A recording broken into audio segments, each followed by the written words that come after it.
কষ্ট দিয়ে গেলাম ভাইজান। ভাইয়া আসি তাহলে ইনশাল্লাহ। থাকতে পারলে ভালো ছিল, আসলে থাকতে পারলে আমাদেরও ভালো লাগতো, কিন্তু আসলে তো আমাদের কাভার হবে না।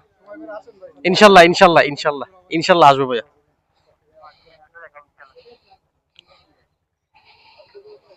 এই দুইজন আমাদের লিমন ভাইয়ের বন্ধু, ইমন ভাইয়ের বন্ধু, খুবই হেল্প করছে সব কাজেই, আমাদের সাথে থাকা, খাওয়া টাওয়া, পার্টস আনা, এটা সেটা, ভালো দোকানে বাইকগুলো নিয়ে আসা, না যথেষ্ট পরিমাণ হেল্পফুল।